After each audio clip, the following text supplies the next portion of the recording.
Welcome to the Dawn of Shades on this lovely September afternoon. It's the last show of the summer because it's going to be the fall equinox here soon. I'm your host, Gia Scott, and I want to thank all of our listeners for tuning in tonight, which is a very special show because tonight, for the first time, we're going to be giving away an autographed copy of tonight's guest book. Now, winning is very, very simple. All you have to do is go to my website, www.giascott.com, find the animal on it, and call in on the toll-free number and tell me what that animal is, how many times it appears, and on which pages when I announce it as time. So you got to listen for when it's time, because if you call in early, it doesn't count. The winner's going to be the first person to call in with the right answer after I announce the time. Now, tonight is the 23rd regular live program we've aired since the Dawn of Shades started back in March, with only a few instances in which we weren't here to share your Tuesday evening. Tonight is also the third program in the spirituality series as we explore what spirituality is and perhaps even find our own personal spiritual path. We will have many more ideas, points of view, perceptions, possibilities, and ideas before this series ends in October, and I hope that everyone is having as much fun exploring this topic as I have had so far. It has proved to be far more complex, far more intriguing, and far more interesting than I would have ever dreamed when we first were scheduling this topic. Now, we may not have managed ever so nicely to define the concept and bundle it into a nice, neat little package that behaves itself, but it will be fun as we learn more about the topic than we ever dreamed there was to know about the topic to begin with, and still not have reached the perimeter of it. The one thing I wanted to mention, though, is that spirituality and religion are not the same concept. They are very different things, and too often people confuse them. People can have a very similar spirituality, yet very different religions, which perhaps makes the whole religion and spirituality topic even more confusing. To keep it as simple as possible, we've tried very hard to not discuss religion while we're discussing spirituality. So maybe that'll help just a little bit. Linda Drake, the author of Reaching Through the Veil to Heal, is our guest tonight. And we're going to discuss things like angels and spirit guides with her, a slight shift along the same theme that we've chosen for this month. Linda was our guest a while back in June, and then we discussed her book as well as the grieving process. So this is a whole new side of Linda for tonight's show. Linda has been a very busy lady this summer, I hear, though, and maybe she'll tell us some of her fascinating exploits since we last spoke with her. How about it, Linda? Oh, gee, I'm so glad to be with you and your listeners tonight. I happen to be in California at this time. I have been crisscrossing the country for the last 9 months and have had quite a few adventures on my travels, but I've had a great time getting to interact with people. And because that's the love, that's what I do, is interact with people and help them find their own journey, help them understand what their purpose is in this lifetime. And so my travels have given me a great opportunity to do this. Yeah, I imagine so. Well, I wanted to start off on our topic here, but at the same time, I thought, it's a good idea if we really do sort of start off by defining the terms so that there's less confusion. A lot of times we'll use the same words, but they mean different things. So, could you tell us to begin with what an angel is and what a spirit guide is? Okay, well, the way, first I'll explain that I'm a life path healer, so I work with spirit. Spirit is the consciousness of God. Spirit is the angelic realm. Spirit is the masters. Spirit is those of the light.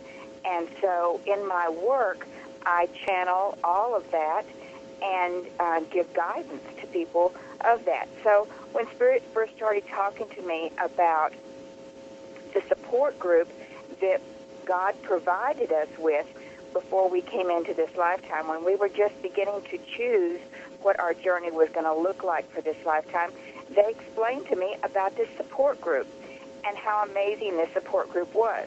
Well, when I questioned them, well, what kind of support group is this? What do we do with it? How do we work with it? they explained to me that God created angels for us. For each one of us, we had certain energetic beings, which God calls angels, that were assigned to us. They were created specifically for each one of us. When we chose the journey that we were going to embark on, God looked at our plan and decided how many angels we would need for this lifetime.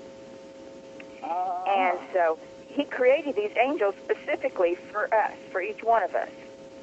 And their whole purpose is to take care of us, to protect us, to heal us, to comfort us and nurture us through our lives, to give us the encouragement we need, and to direct us along our lives. And so that's how powerful they are, that they are able to influence us in this way. And that's how important they are to our lives, that they have been protecting us our entire life. Okay, so that's an angel. What's a spirit guide? Often children are able to see their angels, and they interact with them from a very young age. If you'll watch a child or a baby, they're not looking directly at you. They're looking at all of your angels around you because they're able to see them. And my angels must have a sense of humor because babies usually look at me and they're laughing. Yes, because they see all of that joy of your angels around you. And animals also see your angels. They are able to see these energy beings. And but they don't know that they're any different than human beings because they're always able to see them. And children are the same way. They don't realize that these are not human beings, but energy beings of angels. And then along to the next thing that God gives us as part of this support group is our spirit guides. Now, some people say, okay, you have one main spirit guide or you have two or three. What Spirit taught me, what God has taught me about these spirit guides, that they are also part of your support system. And these spirit guides are souls that have been embodied. They've been through many, many different lifetimes, but they have now thousands of lifetimes, many of them, but now they have evolved to the place of their soul's journey that they are permitted to come back and assist us. And you don't just have one of them. You have multiple ones.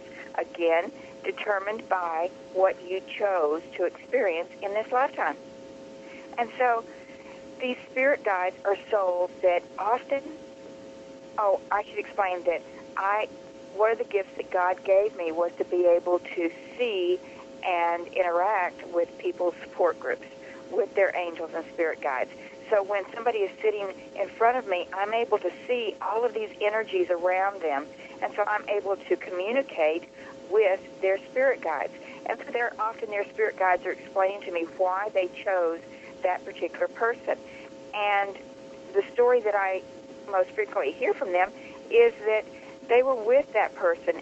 They're part of that person's soul group, they were with that person in a specific lifetime, and they tell me about the lifetime that they had with them and the interaction that they had in that lifetime and why they desired to come back as part of this person's support group to help this person understand about its purpose and help it achieve this purpose. So you have all of these spirit guides helping you, giving you guidance for your life because they've already seen what you drew out as your life plan and your purpose for this lifetime. And so they gather together all of the answers that you need to give you direction for your life. Okay, so that does kind of define, what they are, and, do they have an effect on us in our daily lives? And, when I get up and go to work in the morning and spend my day working and then come home in the evening, are they tagging along? Do they do anything besides just watch? Oh, of course they do. They're with you constantly, and they never have any judgment of you, and no matter what you choose, they go, okay, this is the way that she wants to get it. It's actually plan B or C, and it's going to be a little bit more difficult, but we'll help her anyway with whatever she's chosen to do. that they're constantly guiding you. But you don't realize that you have this guidance system because you've heard them talk to you in your mind your entire life. And so you just think it's your thought system or your consciousness. But, as you're walking out the door, all of a sudden you hear in your mind, get your sunglasses, or you forgot your keys, or, you need to turn here, you need to do this. That is your spirit guides. That is them talking to you, guiding you through your life. So, okay, here's an example. This happened, years and years ago now, probably 20 years or more. My grandmother and my grandfather had left their house and gone into town, and then they were going to go visit a relative. Well, on the way to the relative's house, they passed by their house again, and my grandmother remembered that she had a letter she wanted to mail that she had forgotten. So she was going to stop by the house and get it. And she heard a voice in her head that said, "Don't go home." So she didn't. And it turned out that during the time period when she was thinking about going home, their house was being robbed. Would this have been an example of your spirit guide influencing your day-to-day life? Exactly. They knew that if she had gone home, that she would have been hurt. She would have been caught in the middle of it. And that was not her purpose. And so they guided her and protected her by just putting that thought into her mind. Well, she always said it sounded just like a man's voice, but she just didn't know whose voice it was. Exactly. And so they had to give it to her in a different way so that she would pay attention to it. Or else it would have been a thought that just went right through her mind and she never stopped to pay attention to. But then it was in a man's voice. They got her attention.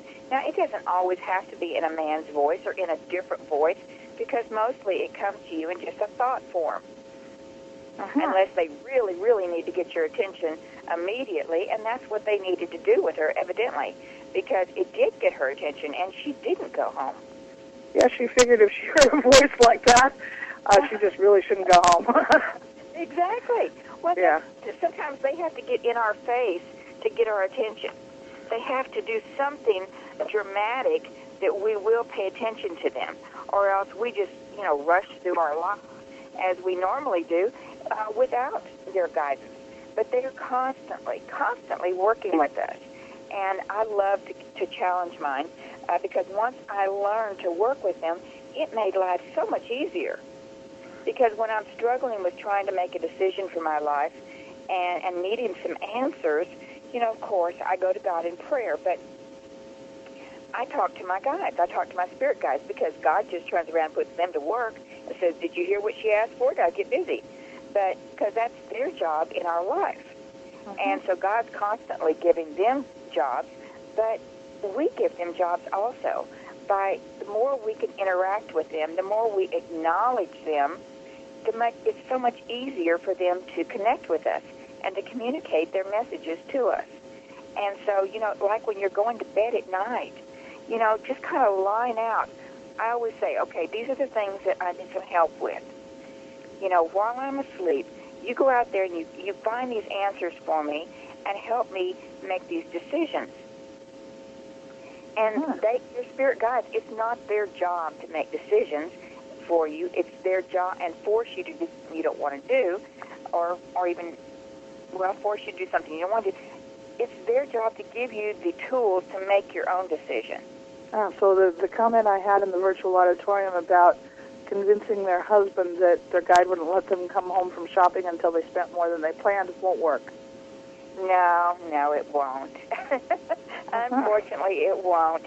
Of course, my husband comments that, my guides have a lot more effect on me than he does, because when they tell me to do something, I listen. But I've learned to listen, because too often, if I don't listen, I find myself doing it the hard way and making more mistakes and being challenged more when they gave me the guidance I needed to make the decision. Maybe I just didn't want to hear it, So often they'll tell me something, and I'll say, can I have a second opinion? And they'll say, that was the third opinion now. Do spirit guides and angels ever make mistakes? No, they don't, because it's not for them to make the mistake.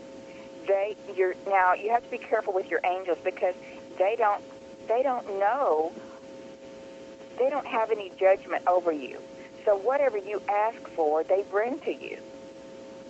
So you have to be very careful what you're asking for. Watch for your wish for. Yes, make sure it's for your highest good. Now your spirit guides, they also, it's not up to them to judge you and judge the decisions you're making. They give you the choices. They provide those choices for you if you've asked. And if you're open to listening to them, they bring you all of the information you need for your mind to make the decisions. And like so your spirit guides and your angels are never going to lecture you or in any way express disapproval of your inability to pay attention to them or to listen to them? Of course not. That's your decision. That's your choice of what you're going to do with the information or the guidance that they give you. There's never any judgment. They won't always say, oh, that was crazy of you to do that. They'll just go, okay, so she chose, a more challenging path. And they will still give you the support to help you achieve what it is you need to achieve, even though you've done it the hard way. And if we continually don't listen to them, nothing happens. They're not going to do anything to punish us or to judge us. That's not their job. Their job is only to be supportive of us. And I would think that it would be in their best interest to somehow get us to pay attention on occasion, any teacher or mentor will occasionally sort of figuratively shake you and say, would you listen to me? If you continually ignore them. We create our own problems. It's choices and consequences. And through our choices, then we have to suffer the consequences. But they will try to give us the guidance, and they will even create situations for us to help us find the light, to help us experience that certain lesson, and that is part of their guidance for us. Because they know what we came to achieve in this lifetime, and they can see if we are avoiding that lesson or if we are delaying the experience, and so they'll bring it up and put it in our face for us. But it's our decision on what we want to do with it. Okay. And there's no judgment; it's only love. Just as with God, there is no judgment, only love. And no matter what we choose to experience in this lifetime, there is always his or her, his and her. God is a dual energy, but they're to support us and to love us, to pick us up when we fall down, and to give us the encouragement we need. That's so as far as the bad things that happen to us in our life, it's not that they're going to ever protect us.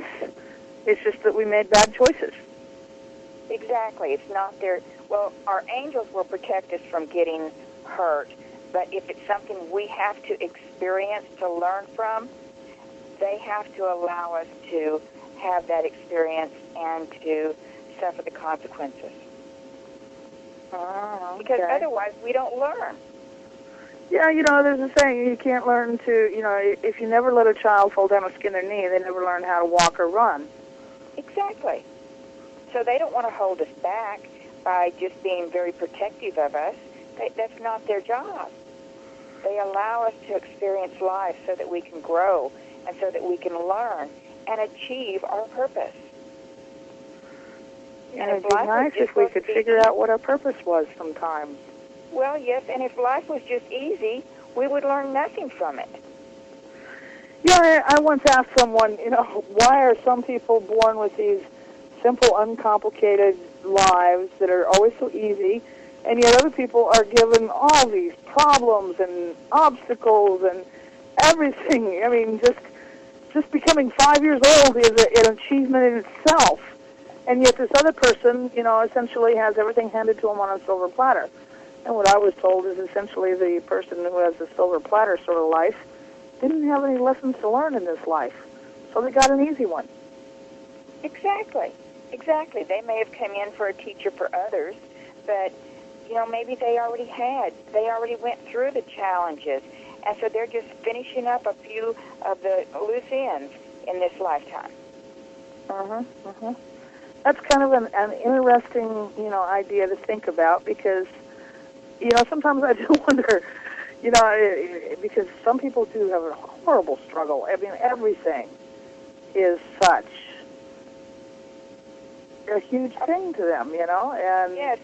And other people find, a hangnail to be, a life-ending event, practically. Exactly, but that means the one that has the most challenges. They came in most ambitious. They wanted to experience and learn and grow through all of these challenges and get it out of the way so they don't have to keep coming back over and over and over again. But, I can't help but wonder, who would choose a life where they were a suicide bomber or a mass murderer or a thief or, a really, some sort of con man or something. Why would you choose that sort of life to start off with? I just can't quite get my mind around that idea, why they would choose that. Well, we all make choices. We all come into this lifetime with both the light and the dark within us.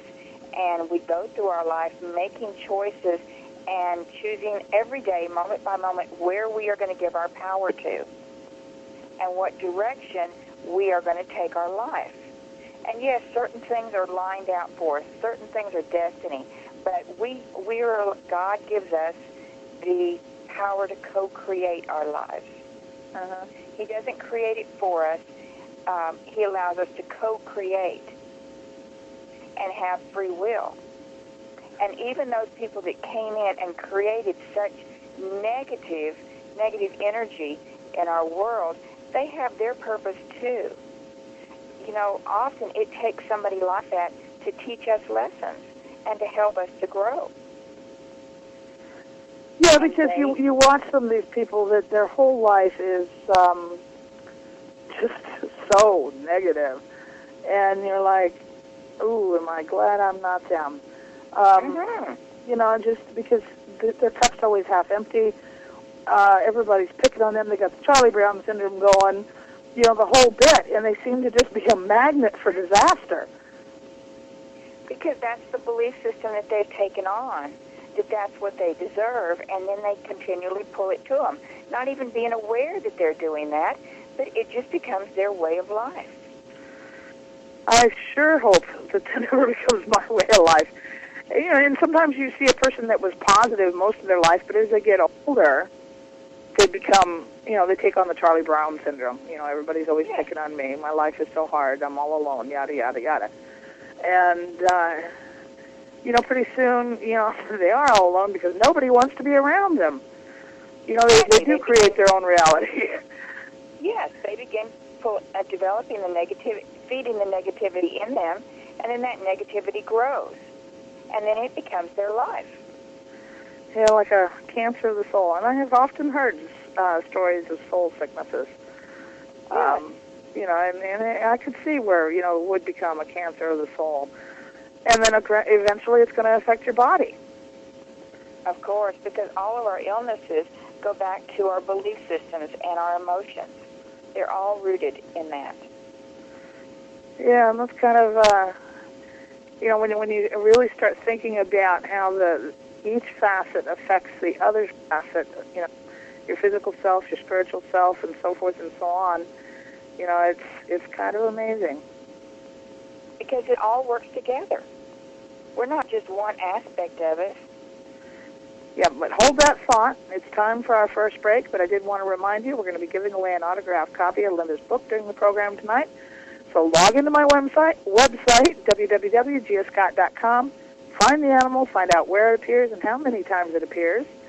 When I announce the times arrive, the first person to call in will be the winner. In the meantime, stay tuned to the Donna Shades. I'll be right back with our guest, Linda Drake.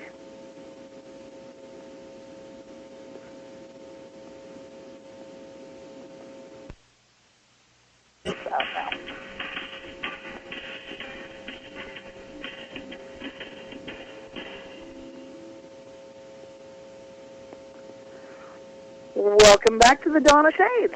I am your host, Gia Scott, and I wanted to remind you one more time, if you want to win that autographed copy of Linda's book, you'll need to go to my website and find that animal. When I announce its time, the winner will be the first one to call in on the toll-free number and be able to answer how many times it appears, what animal it is, and which pages it's on. But it's not time yet, so don't try calling in quite yet. I'll announce when it is time, and we're going to go back to our discussion with Linda Drake. Linda, before we get going on our topic again, would you be so kind as to our listeners where they can find your book, about your website, and so forth? Okay, well, you can, the name of my book is Reaching Through the Veil to Heal. It's about death, grief, and communicating with your loved ones in spirit. It helps you understand about the soul's journey and the soul's journey through the experience of death, what happens when you cross over, and how you can continue the circle of love with your loved ones that are left here. And you can find my book at most any bookstore at this time, or you can go to my website, www.lindadrakebooks.com, and you can order an autographed copy and read all about the book and about my work. Very good. And let's see, where were we? We were talking about the Angels and Spirit Guides as your support group. Yes, as I was talking about, God gives you the support group when your spirit chooses to come into this physical body, into each one of your lifetimes. And, we talked about the angels being a part of the support group and how your spirit guides are a part of your support group. But there's also another part of your support group is your loved ones in spirit. So because they do not leave you just because they die. Your love for them does not die, and so their love for you does not die. And so when they cross over and they are given a spirit body, they then can choose to come back and help you fulfill your life purpose. Now, of course, we all came here with a life purpose, and we work all the way through our lives trying to fulfill that and even trying to figure out what it is. And often we are fulfilling it at the very time that we're wondering what it is, but we all came in with a purpose. And your loved ones that have crossed over, they know how important it is for you to attain this purpose. And so they'll come back and give you the guidance throughout your life, the rest of your life, helping you do this. Mm-hmm. So I gather there is no shortcut to figuring out what your life purpose is, which is a question that is on everybody's mind, at least a part of their life. Of course. But what Spirit has taught me about life purposes, and because that is a big part of what I do with Spirit, and it's helping people figure out what their life purpose is and helping them attain it, is based on what you chose to experience in this lifetime for you. Because you have your spiritual path and you have your human ego path. The human ego path is made up of what issues you chose to experience in this lifetime. Now, there are 7 major issues that you could have chosen from, and may I go through them for you? Sure. Okay, just to help people understand, because once they understand what issues they chose for this lifetime, it's a lot easier to see what your purpose is.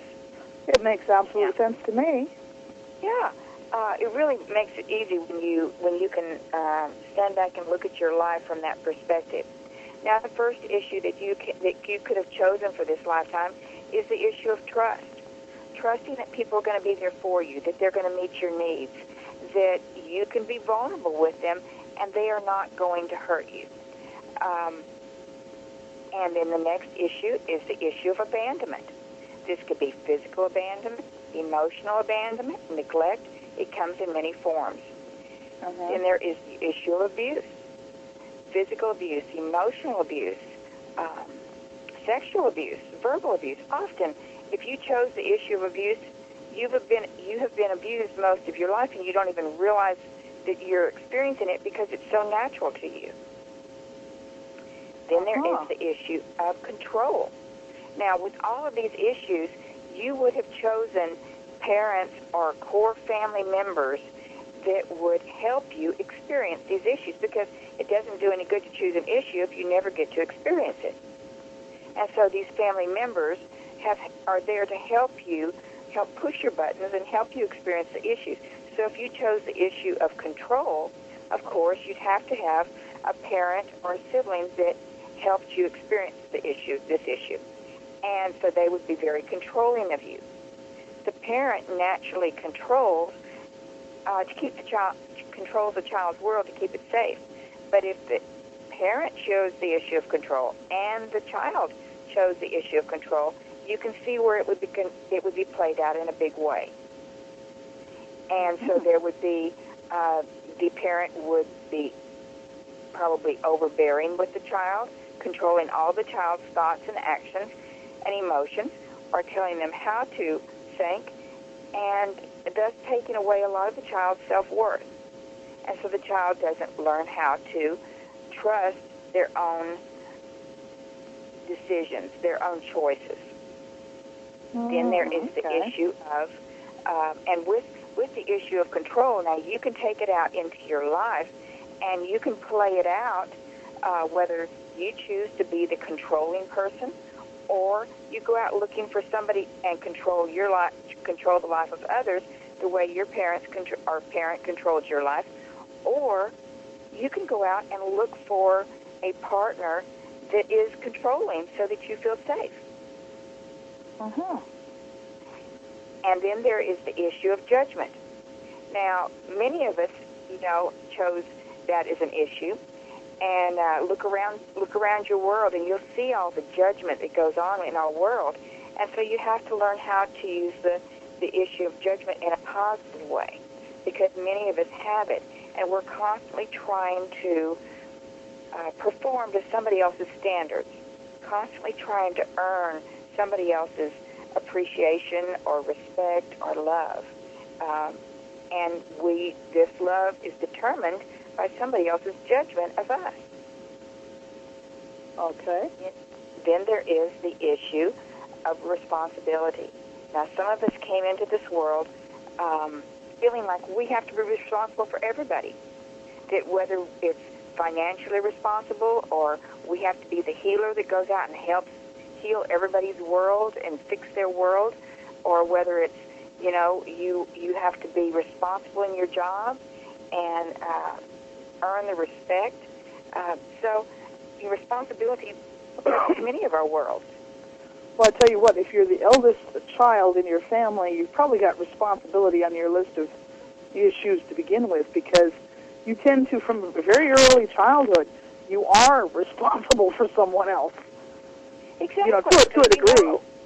So if you chose to come in to a family with more than one child, then you had to have chosen the issue of responsibility.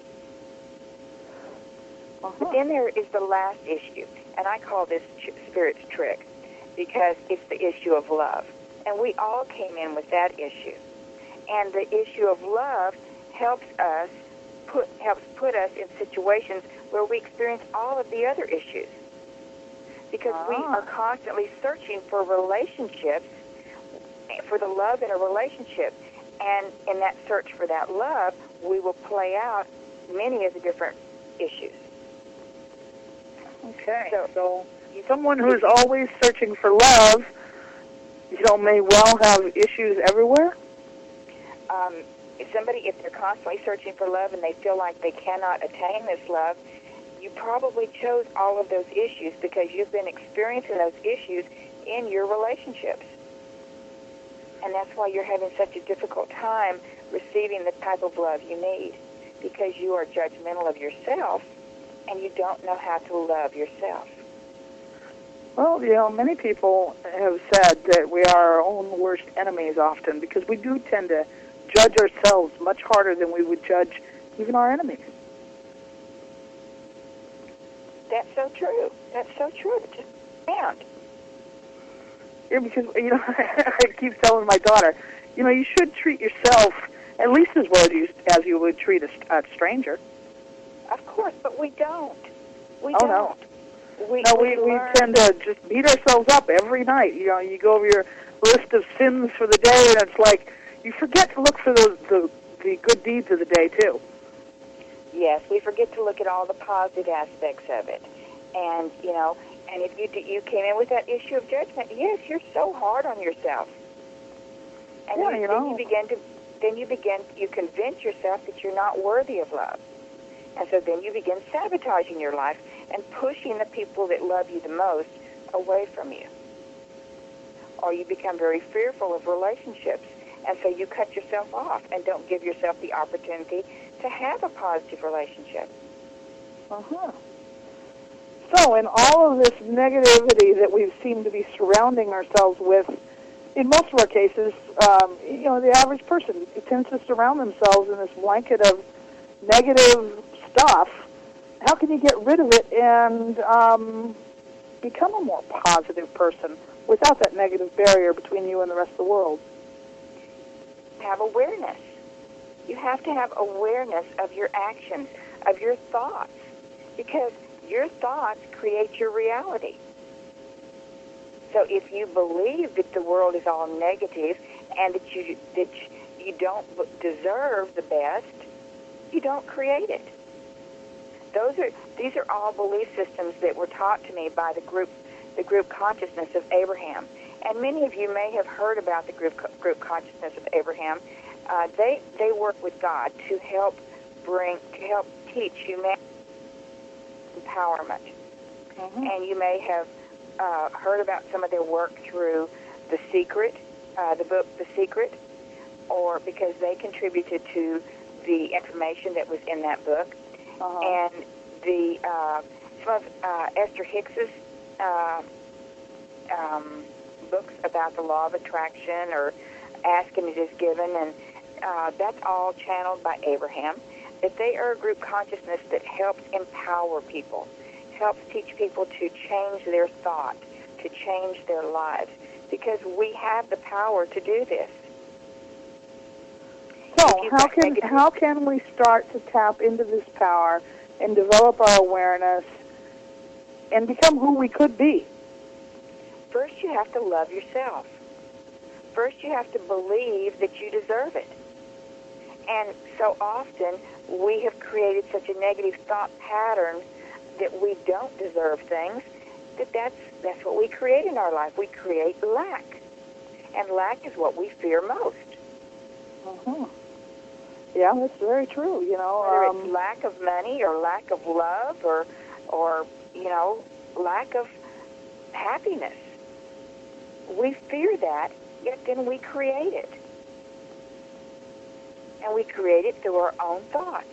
So if you begin loving yourself, that is what you focus on, is loving self, so that you can teach other people how to love you. So that you know that you are worthy of bringing in only the best and only the most positive thoughts and positive actions. And this is what will come to you. So people who tend to always be thinking everybody's out to get them, that they're doing things to them, it's, you know, the paranoid sort of behavior, you know, that everybody literally is out to get them. You know, how can you get past that sort of, you know, mindset, or how can you help someone that you care about that is like that? Those people are focusing on every negative thing that has ever happened to them, and they are empowering that negativity. They are expanding it and living according to that negativity, instead of changing their belief system and releasing that negativity from their life, consciously releasing it from their life and not focusing on it. It's when we focus on it that it becomes so big and it becomes our reality. Yeah, because so often you look at someone who's living that sort of life, that paranoid sort of outlook, you know, always suspicious of everyone, they start driving away friends and family members, and then, you know, like you said, they become what they're most afraid of being. Yes, because they are creating their reality to be that. The best thing you can do is to continually pray for them, pray that they pull light into their life and send light to them. Instead of just separating yourself from them, send light to them. Now, often that type of person becomes an energy vampire without realizing it. Now, we can all be energy vampires when we are in a negative place in our life and we feel powerless. We reach out and pull energy from others. And so having that awareness of what that person is doing for you, pulling your power away from you and, handing you back their negativity, having that awareness that you begin to protect yourself from it. Because it is necessary that you do not give your power away, but send them power, send them the light, the power from God to empower their lives, because this is available to them. Well, you talk about energy vampires. I know that on a few occasions in my life I've had to have contact with specifically active drug addicts, not, they were actively using drugs. And I found that I would leave after a brief visit with someone that was, suffering from this addiction, and I would be exhausted. I felt like I had been just wrung out, and it would take me a day or two to recover from it. That's exactly what they do to you. They don't realize how the drugs or the alcohol has depleted their energy and how they gave away all of the positive energy from their body, and then their body starts developing negative energy. But when they are with somebody that has this energy, has the power of the light around them, and has this positive energy, then they begin draining that person so that they can survive. Right. Yeah. Because it's survival. It's like their soul is just so sick and starving that it will do whatever. Exactly. That's what it does to people.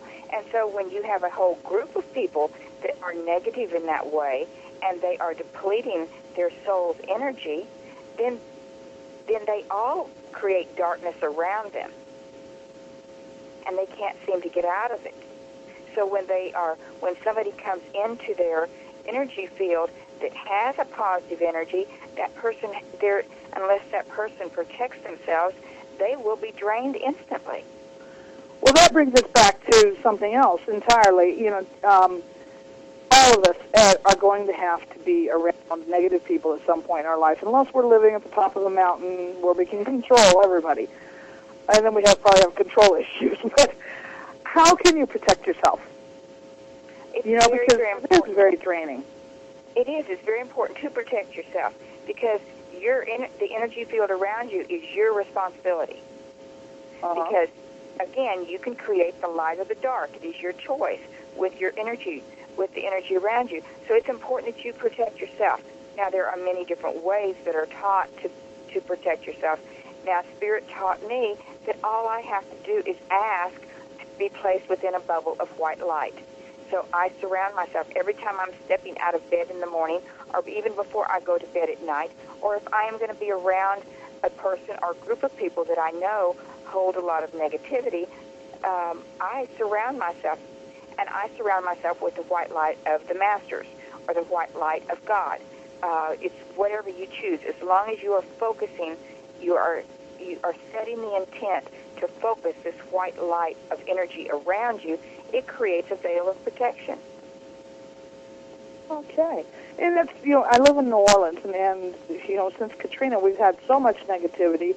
We've had an increase in suicide. You have all these bad things going on around you. People are depressed. There's a lot of negative energy around, okay?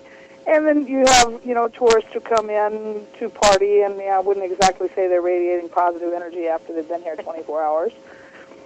And so protecting yourself is something that's very important, and I'm sure I'm not the only one that lives in an area like that, even if you're not on the Gulf Coast.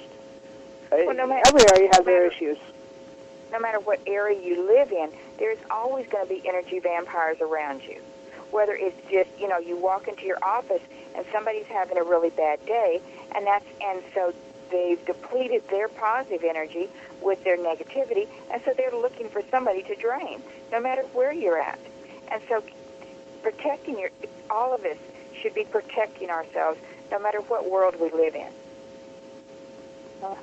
Well, that makes sense because I've been having this Monday issue. Mondays I'm just exhausted. It didn't matter if I worked on Sunday too. It didn't matter what happened on Monday. Just I get home from work and I feel like I have been up Mount Everest and down all before noon. Yes, because you have been in the presence of people that, their energy was drained all weekend. I guess so. I guess Monday, so. They're looking for somebody to feed off us. Yeah, well, I know at the end of the day, I will be exhausted. I will go to bed hours earlier on Monday than I will any other day of the week. Yes, their choices are draining their energy, and so they just come to work to recharge. Well, actually, it's probably not people who are coming to work with me. It's people I have in contact in the course of the day. Because, I don't work with people. I work with dogs, which is really kind of nice. Oh, that is nice. Yeah. So, but you have to understand, it's important to understand that what our animals, their purpose for us, and what our animals do is they heal us. They will take our negativity and clean it off of us and recharge us. Yeah, exactly. A lot of people don't understand why I enjoy it so much. But for me, I would say that the dogs are truly honest and grounding, and they just don't have much negativity usually.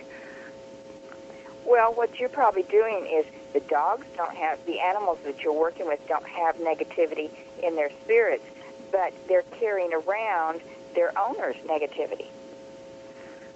That could be, but I would say that, really it feels like it's a small percentage compared. Most of them are just really happy.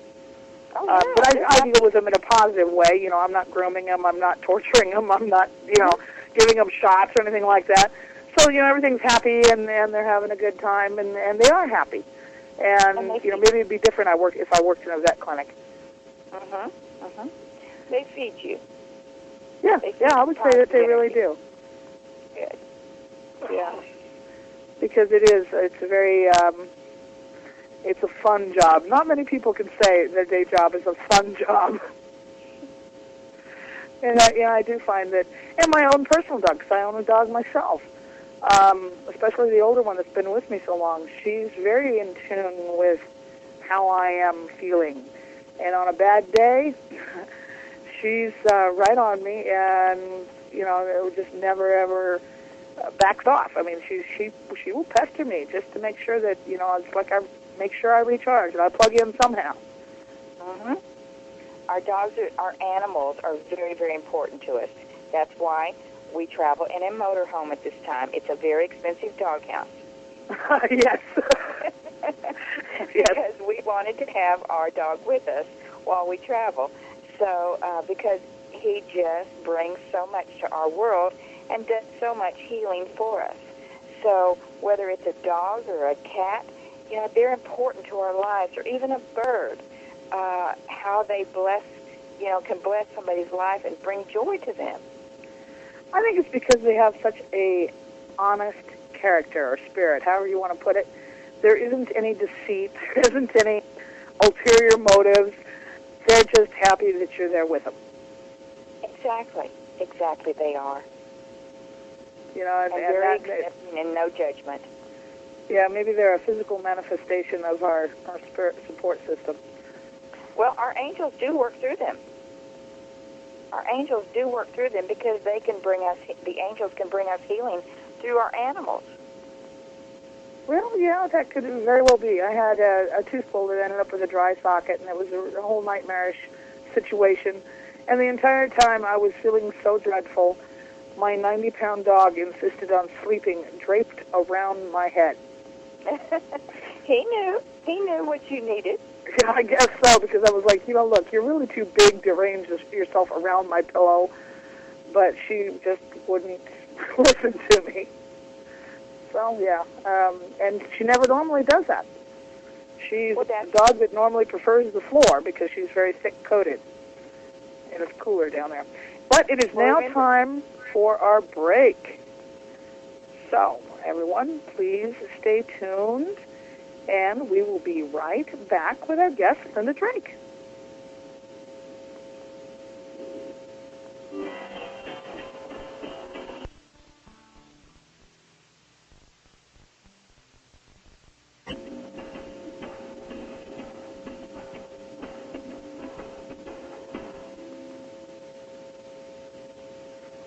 Welcome back to the Dawn of Shades. I'm your host, Gia Scott, and I wanted to remind everybody that if you want to win that autographed copy of Linda's book, you will need to go to my website and find that animal. When I announce it's time, the winner will be the first one to call in on the toll-free number and be able to answer how many times it appears, what animal it is, and which pages it's on. And with that, I'm going to give the toll-free number if you want to call in and ask our guest, Linda Drake, some questions. That toll-free number is 1-877-786-0562. And you can always raise your hand in the virtual auditorium, too. So with that, Linda, let's see, where were we? We were talking about pets, but I wanted to ask you some more questions. You talk about this support group of Abraham. Can you tell us a little bit about that? Okay, Abraham is the name that this group consciousness goes by. They always laugh at me because they said humans are so funny. They have to name everything, and where most of the universe just know each other by their energies. But Abraham is a group consciousness that works between those of the light, which is the consciousness of God, the masters, the angelic realm. They work between them and us, humanity, and give us the guidance that we need to help us achieve our purpose. So they are like our support group, just as our angels and spirit guides and our loved ones in spirit. They are there with us, helping us. Now, many different masters work with us, and we're not even aware of it. Uh-huh. We open up when we're ready. We open up our consciousness, and different masters come in to work with us, giving us guidance for our life and helping us see ourselves in a more spiritual way, and empower us spiritually to find our connection between ourselves and God, or whatever you choose to call your Creator. Uh-huh. And so, Abraham's purpose. And as I said, it is a group consciousness of highly evolved beings that have taken on this purpose. But their purpose is to empower humanity, not to take our power away from us or judge us in any way, but to help us achieve a higher awareness of how powerful we are in controlling our own lives, in controlling our destiny, and helping us to achieve all that we desire. Ah, okay. So, does everybody have, a support group like this, and how can you learn to listen to them? We all have our own support group, as I was talking about, the masters, or even work with us when we desire, when we open up and sit down and give them permission to work within our lives.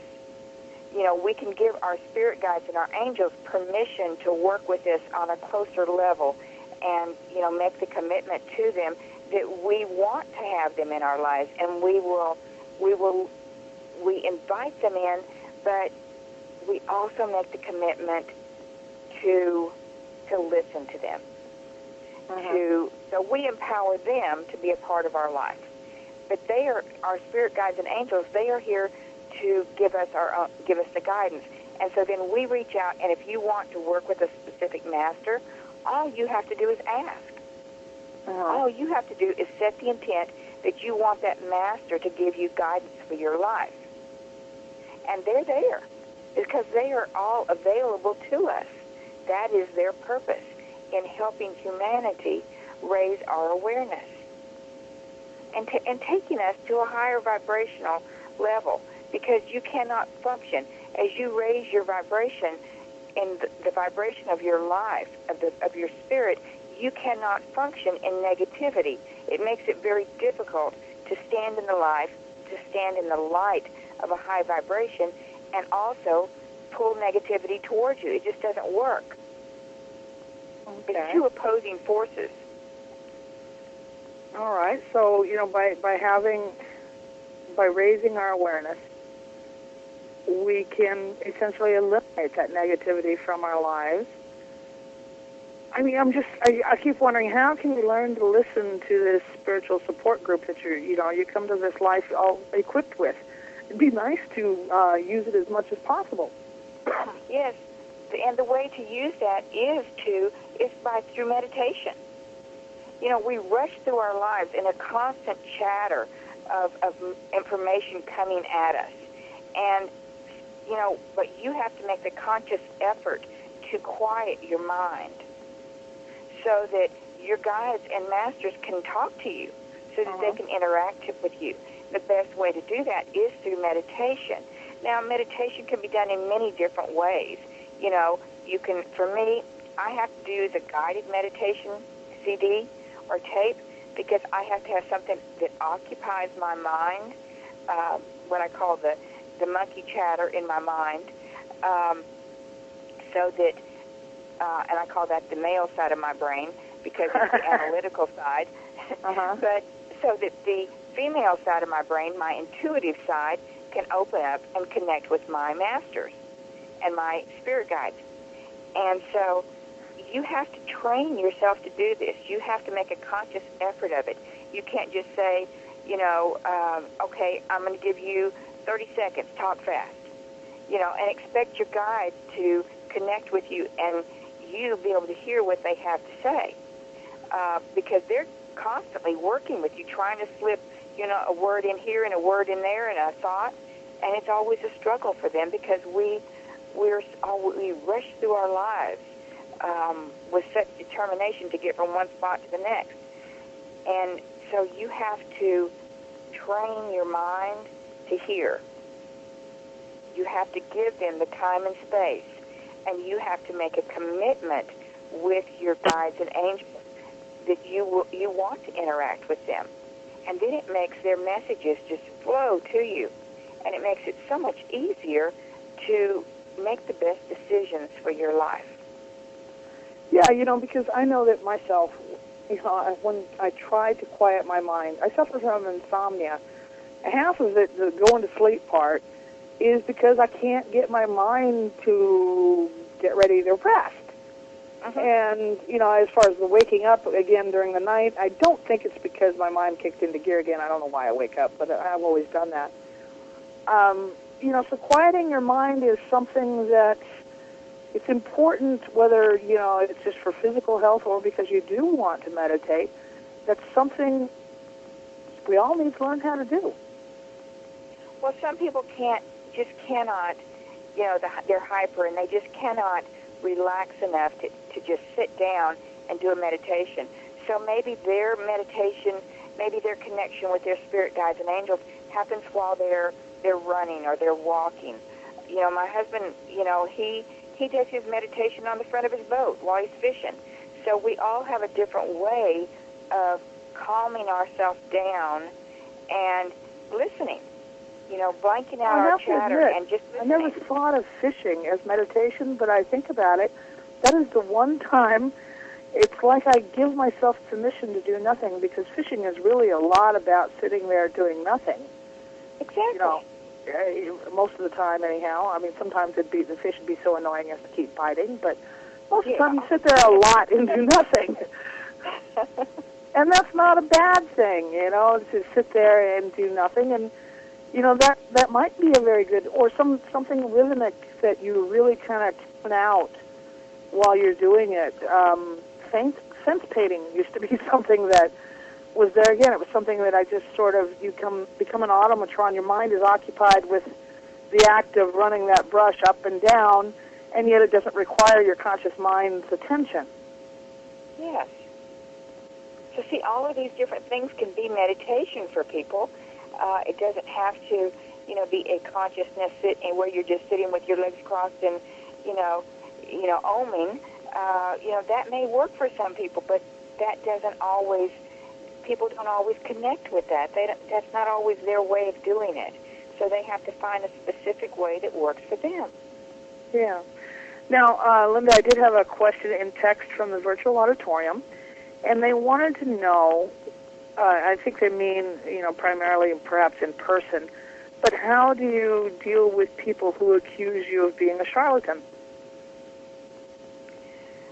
Oh, gosh. Well, when people, you mean when they actually accuse me, how do I deal with it? Right. Well, from the very beginning, this was not my world at all when Spirit came in, and so Spirit had to convince me that it was okay to do this. Uh-huh. And so the first thing that they did was they created a miraculous healing of my physical body. So that was something that I couldn't argue with. One day I was totally crippled up, and the next day, my body was healthy and strong. Well, it was 2 days, but my body was healthy and strong, and I was able to enjoy life again. Well, that got my attention. So, I couldn't deny that. But then they had to prove everything to me. And one person came to me one time and they said, well, you claim to be a healer. And I said, I claim to channel God's healing energy to people. And it's their choice if they want to heal. And they said, well, how do you know that's not of the devil? I said, well, I've never seen the devil miraculously heal people or bring joy and happiness and love to their lives. That's not the devil's work. And that's what my work does for people's lives. Uh-huh. And so, it'd be hard to imagine a negative entity bringing positive effects. Exactly. Negative entities do not work with the energy of the light. Bringing that type of healing to people's lives, whether it's an emotional healing or a physical healing. The darkness does not create that in our lives. And I've been working with this for 9 years, and I just become more and more confident in the works that I do, knowing that I've been allowed to be a part of God's miracles. So, God creates miracles in our lives every day. More than the accusation of being a charlatan, isn't it difficult when you deal with people who just simply disbelieve? Oh, there's always going to be the disbelievers out there. And, I'm not judgmental of them. That just happens to be the life and the choices that they make. And so if that's the way they want to live, that's okay with me. They can live that way. If they want to be in denial and push the light away from them, that's okay. That's their choice. And I don't accept their judgment of me. Okay. It's not my purpose to judge them, and it's not my purpose to accept their judgment. And actually, that might be an excellent tactic to take with anyone who confronts you with negativism of any sort. It's simply that's their choice, and they can do whatever, and that's my choice to agree or to let it into my life. Exactly. And that's what Spirit taught me, because in the works that I do, there's always going to be people out there, that want to claim that, okay, I'm crazy, I'm a charlatan, I'm of the devil. That's their view. And they're welcome to it. Yeah. A lot of people find out that I do this program, and they're like, you talk to wackos. I mean, how can you honestly portray this stuff as being real? And it's like, look, there's a lot of things that defy explanation by the religion of science. And, a lot of times religion is the most exclusionary, or not religion, but science is the most exclusionary pseudo-religion I can possibly imagine. Because if they can't measure it, bottle it, store it, and reproduce it, it doesn't exist. Exactly, and look at the limitations that they've put on the world. And the world's perception. And there is so much that... Yeah. I can't explain how I do my work. I can't explain how it happens or, all the details of it. I don't know. I've learned to trust. And through that trust, miracles happen. Yeah. And if we limit our belief system in miracles, look what all we're missing. if we only believe in things that we can bottle, reproduce, measure, weigh, see, touch, taste, etc., and nothing else exists, there's a whole lot of things that don't exist then, including love. Exactly. Can you explain love? Can you Oh, bottle absolutely it? not. No, you can't explain how it happens, how it works, how it affects people. There's no specific pattern that it's always going to work by. Yeah. But it's there, it's real. And Oh yeah, it's very real, and you know, it's something that everybody, including those who subscribe the hardest to the religion of science, wants, craves, seeks, desires, or may have. Exactly. There's many different truths out there, and our purpose is to find what our truth is, find what fits our life, and what brings us joy and fulfillment in our lives that is not negative in how it influences others. Uh-huh. Well, one thing that I did want to ask you about, and that was about, you know, the angels and spirit guides. Going back to that portion of our discussion tonight, you know, they can't fail apparently, but you know, a lot of people talk about fallen angels. I mean, do angels ever fall down and become negative entities? No, not really. There are dark angels out there. Yes, there are. Just like, you know, there's dark human beings. They choose, angels actually, I guess they do make a choice to work with the darkness, but that is only to challenge us. You know, there has to be duality. There has to be duality. So there has to be darkness in the world. There has to be Satan. Uh-huh. You know, and so that we can learn to live, that we can learn lessons, so that we can grow, so that we can make our own decisions and empower our own lives. So there has to be darkness to have this balance, to so that we can have choices. Uh-huh, okay. Well, Linda, we do have a question in the virtual auditorium. So, Alan, if you would come to the mic and give your first name and your location, you are live and on the air with Linda Drake.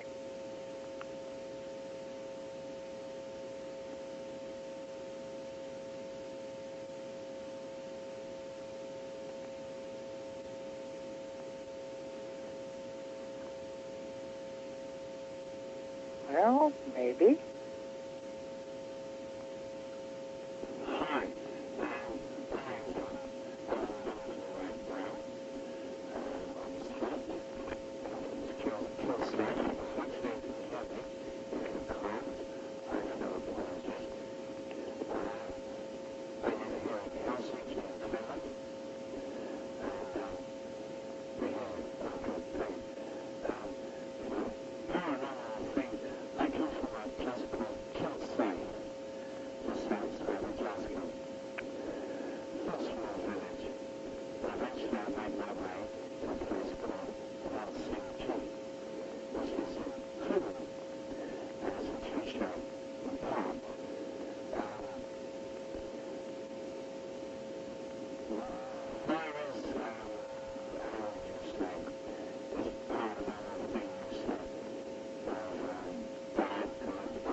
That is so true. Okay. Yeah. I like that. I like what he's asking, because what he is pointing out, he talks about the magic and how it can be of the light or of the darkness. And magic Okay, is Linda, you got to hold it right there because we've got to go to break. Folks, this is the last break of the program, and stay tuned. We're going to have our little giveaway as soon as we return from this break with our guest, Linda Drake.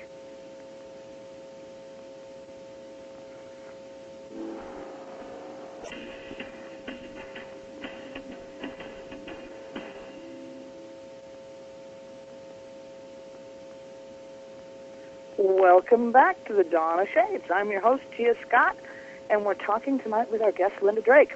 We are now going to give away an autographed copy of her book just as someone calls in on the toll-free number, which is 1-877-786-0562, with the right answers as to what animal appears on my website, which is www.giascott.com, how many times, and which pages is it on. So, this is your chance. And in the meantime, Linda's going to answer the question we took just before we went on break. Okay, I thought that was a great question, and one that, I had often asked, but not in the same way he had asked it. Because what he was asking was pretty much, what is our purpose? He talked about the energy of black magic and white magic. Yes, there is. And that's just like the energy that we create in our lives every day. If you choose to create, negative energy, that's just as similar to black magic, because you are affecting somebody else's life in a negative way. If you are creating positive energy and positive karma in your life, then that is like white magic. It is blessing your life and blessing the lives of others. Now, one of the questions that I asked, Spirit or God, when they first awakened me to what my purpose was in this lifetime, and that purpose was to work with God to help heal people's lives, I was quite overwhelmed by that purpose and was in denial that I was the right person for the job. But they assured me that I was, and that all I had to do was just listen and do God's work every day. And so that's about the instruction that they gave me. They just told me, just listen and do what we tell you, and you will fulfill your purpose. So that's what I've been doing. But one of the questions I asked was, because I didn't, again, all of this spirituality, this spiritual world, was not my world. I understood about religion. I was raised in a very strong religious background, but it was not giving me what I was wanting, what I needed beyond the religious belief.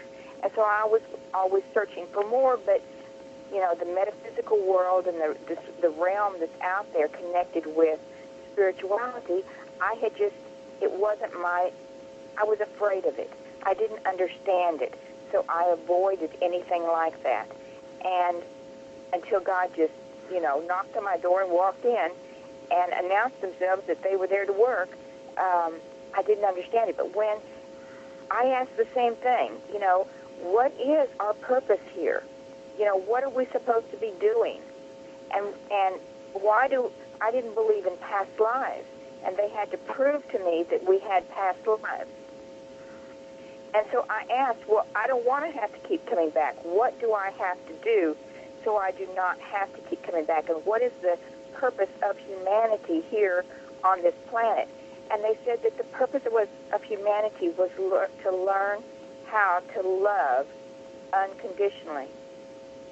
And that when we each attained this type of love, we no longer love for everyone, not just for your partner or your family or your best friends, but everyone.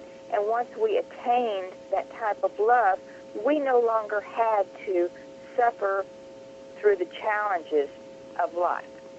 We no longer had to come back into this lifetime if we didn't choose to. Because if we loved unconditionally, there would be total forgiveness for anyone that had ever hurt us in any way. Well, you can, as you look around, you'll see that many of us, we haven't got there yet. Most of us haven't. I don't know how many times in a day I'll tell myself, just let it go, it doesn't matter. Exactly. Just let it go. Just let it go. Just be in forgiveness. Don't be in judgment of that person, and don't let them be in judgment of you. Just be in forgiveness, and just be unconditional love. That's the way God loves us, is unconditionally. And so if we can attain that in our lives and work that in our lives, then we have fulfilled our purpose here. Okay, well, I have a question from the virtual auditorium. What happens if one keeps asking God to come into their lives over and over again, but nothing keeps happening? There's no answer. God is there. You're not the one that's you're the one that's keeping him from being a part of your life.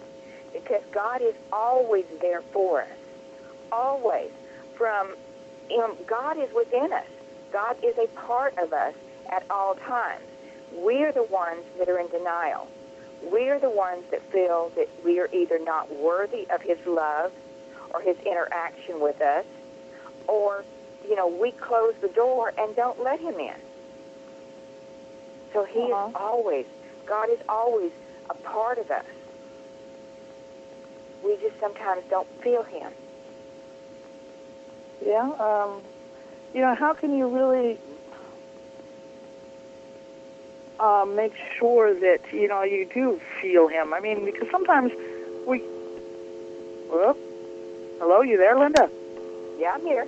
Okay, we must have somebody on the phone, because all of a sudden I'm hearing a dial tone. That was a little strange. Okay, well, I thought, we lost somebody. So how do you make sure that you hear that God is in your life? It's trusting. It's trusting. God is there all the time. As I said, he is a part of you, but you have to trust this.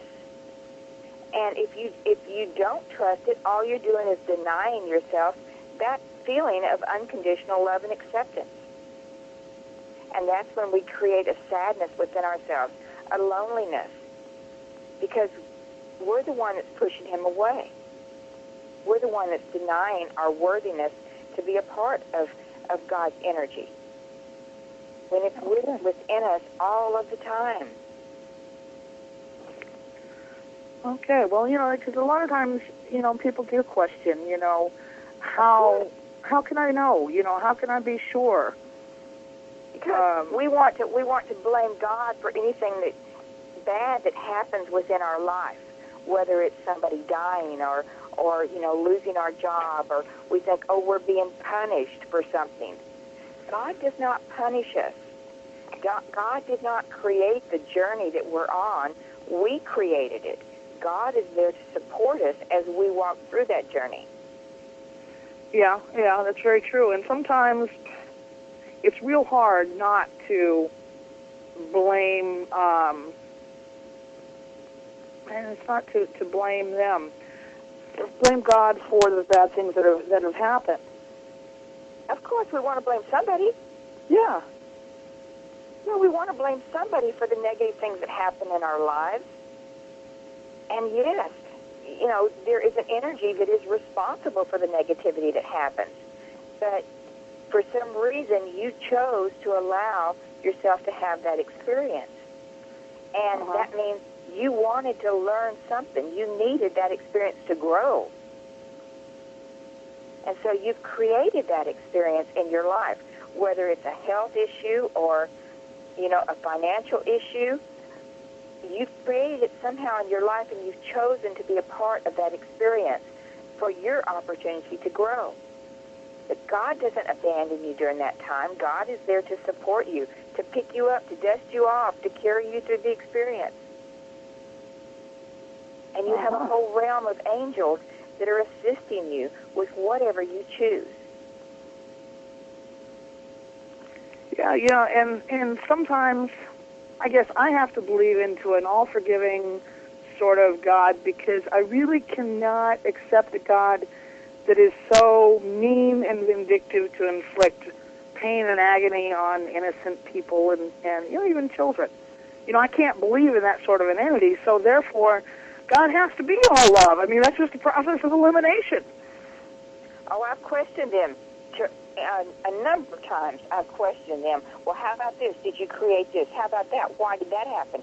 You know, I questioned all of that because, remember, I didn't believe in the spirit guides. I didn't believe in the masters, that we had all of this assistance. I had my religion that I went by, that I lived by. And so, of course, it was a judgmental God. And, you know, that I was constantly, you know, in danger of sinning and going to hell. And so I had to learn a different belief system. Yeah, hang on just a minute here. Folks, we're having a little bit of problem with the phone lines. So if you've called in and you've hung up, please stay on the line instead of hanging up. And the producer is just going to get your contact or get the answer from you. If it matches the answer that I've given him, then he's going to get your contact information so we can send you the book, and I'll announce your name on the air. So, Linda, let's go back to where we were talking. We were talking about, you know, our belief systems. And, you know, I've learned so much from Spirit. Again, Spirit did not allow me to read books, to study, take classes. They didn't allow me to do any of that because they told me, just ask them and they will give me truth. And so that's where all of my knowledge has come from, is just by going to Spirit and going to the different masters and the group of Abraham and asking for answers.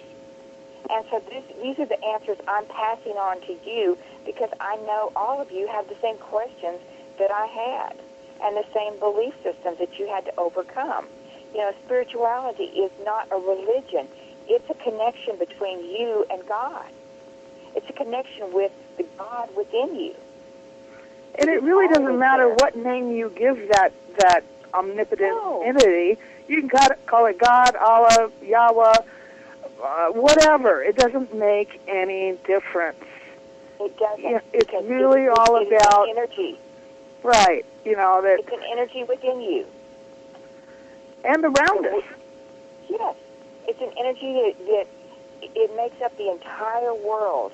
Everything, whether it's the leaf on the ground, or the tree, or the dog, or the squirrel, or us.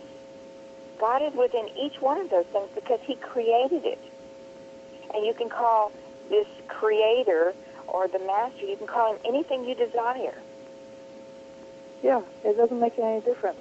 And He's not picky, or she's not source. picky, or it's not picky. Whatever gender or non-gender you want to assign to it. It really doesn't matter. God is not a gender.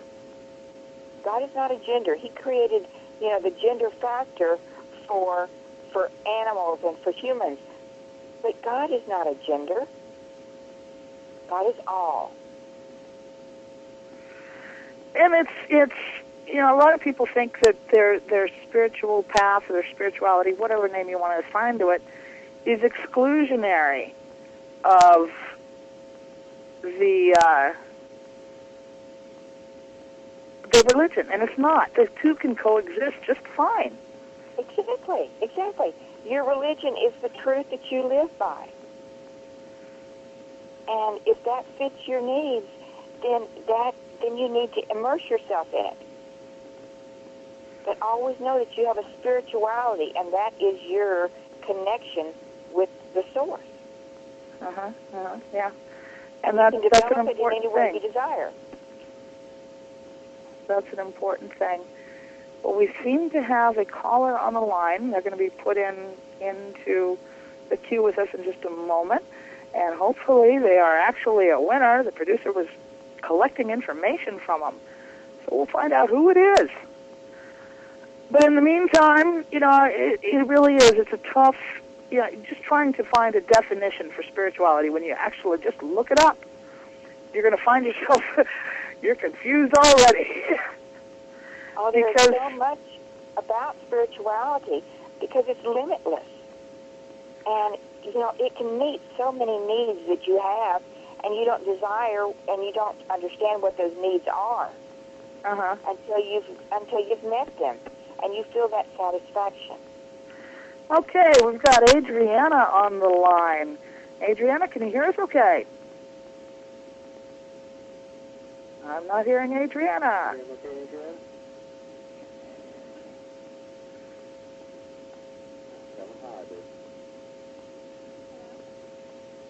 Hello, are you there, Adriana?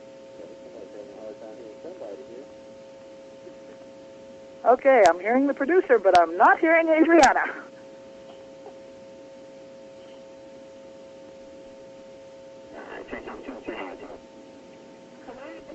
Hello, can you hear us now? Okay, Adriana, it sounds like you may have the answers. Okay, can you tell us what the animal was? Hello? Have we lost her again? Okay. That's the right answer. And where was it? Can you hear me? It's a giraffe. Yes, we hear you. And can you tell us what pages it was on? Yes, we're still here. Oh, don't hang up. Okay, 1 second here.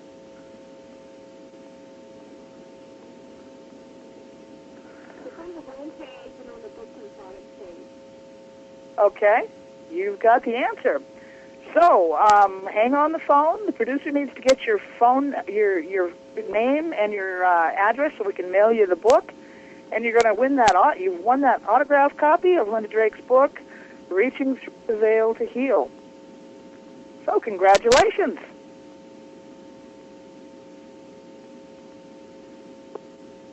Okay. I hope the producer gets her contact information down right for me, because I can't really hear her well enough. All right, Linda, we've just got a few minutes left now before this program is over. Anything you wanted to say to wrap this up? I just want to encourage your listeners to go to my website. My book, Reaching to the Veil to Heal, was written by the group Consciousness of Abraham and Spirit. I can't take credit for it except that I typed it for them. But it is a beautifully written book that gives you the answers that we're all looking for about what happens as we go through the doorway of death, and what the soul's journey looks like, and how you can have the connection with your loved ones in spirit that will help you move through your grief. Because often we experience grief, whether it's the loss of a relationship or the loss of a loved one. And so understanding that grief helps us on that journey. That's so very, very true. It is really tough. You know, when grieving is a process that some of us avoid for a long time in our lives, and then are suddenly often confronted with it over and over and over again all of a sudden, and we don't have much practice at dealing with it. Well, none of us understand about it until we're faced with it, because you can watch your friends and family go through it, but you don't understand it until it's in your life. And so if you can understand the process of grieving, then it helps you go through that, go through the process. Yeah, and grieving is something that it's always an individual journey, I think, too. There isn't any roadmap for it. There's no fast answers. There's no way to help someone else do it. It's a journey that we all sort of make on our own. Yes, yes, it is. Okay, well, with that, we've got to call it an end for the night. I have really enjoyed tonight's show, and it went way too fast. And it's been a great show, and we've had a lot of fun with our discussion and the contest to win a copy of your book, but it is coming to an end. So we're going to do our little contest again.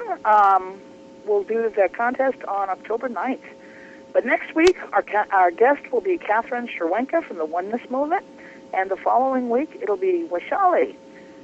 So, enjoy the program, and we will see you again next week. And I'm your host, Gia Scott. And good night.